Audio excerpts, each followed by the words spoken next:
The NRA's attempt at filing Chapter 11 bankruptcy in order to free themselves from the lawsuits in New York and then move to Texas are at risk for a couple different reasons. And one of them is surrounding Wayne LaPierre. Sit by and watch this episode of Guns and Gadgets if you want to learn more.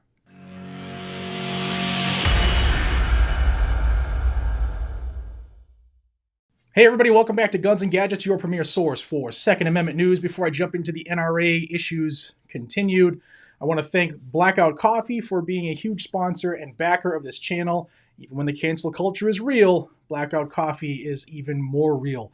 They are having a Valentine's Day sale. You can save 15% off any coffee using code Valentine15. And while you're at it, check out this new flavor created for Valentine's Day. It's chocolate almond jalapeno. I have tried it. It's got a little bit of a kick to it.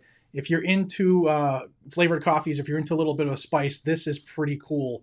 If you're not into coffee, they have you covered as well. Blackout Coffee has hot chocolates, and they also have tea. So check them out. You can use the link down below. It's blackoutcoffee.com/GNG, and code Valentine15 will save you 15% for Valentine's Day. Now let's get back to the NRA. The NRA filed Chapter 11 bankruptcy in order to leave New York and move to Texas in part of a restructuring.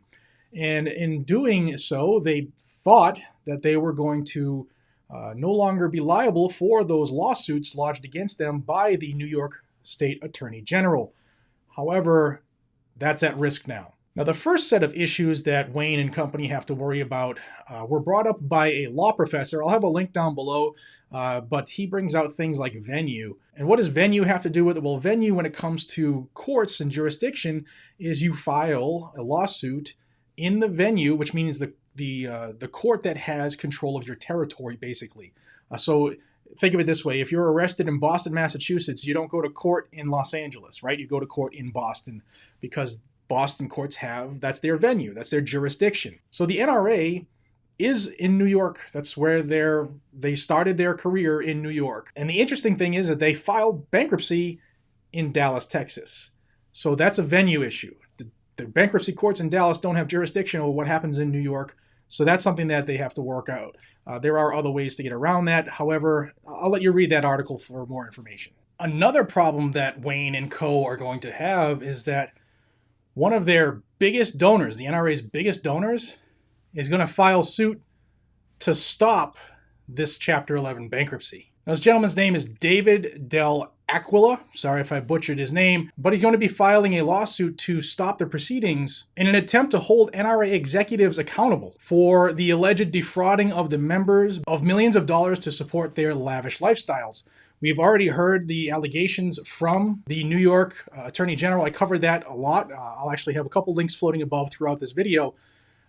But this isn't the first lawsuit that Mr. Del Aquila has filed to hold, or in an attempt to hold, Wayne LaPierre particularly accountable. Now, the same gentleman runs the website called retirelapierre.com, and his first lawsuit was in 2019 and came right after the NRA launched a countersuit against the Attorney General in New York. This was a class action lawsuit that alleged many of the same violations that the Attorney General of New York alleged. And what he said in part of this first lawsuit was that he donated $100,000 in an attempt to help the NRA further their promotion of hunting and fishing and shooting safety, along with wildlife conservation. But what he found out was most of that money went to Wayne's lavish lifestyles, according to reports. Now, that class action lawsuit from 2019 alleges other things, such as over $264,000 for lavish travel expenses by LaPierre and over $274,000 for clothing, most of which we have heard.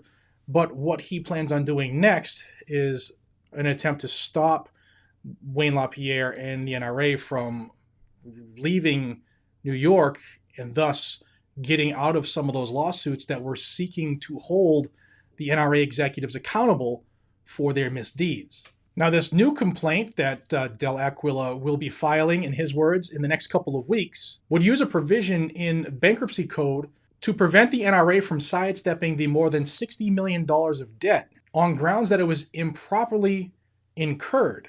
Now, bankruptcy law stipulates that debts acquired through malfeasance can be deemed by the court to be an exception to bankruptcy arrangements. Now, what does that mean in common speak? Well, if it is proven that you have incurred debt because of wrongdoings, then if the bankruptcy goes through, you're not exempt from those debts. You're still held liable for those. Now, Dell'Aquila, who is a Pittsburgh native, now lives in Tennessee. He had a good quote on this, and that said, "We intend to invoke this provision. We are going to ask the judge to determine that our claim was incurred as a result of fraud and should be deemed non-dischargeable."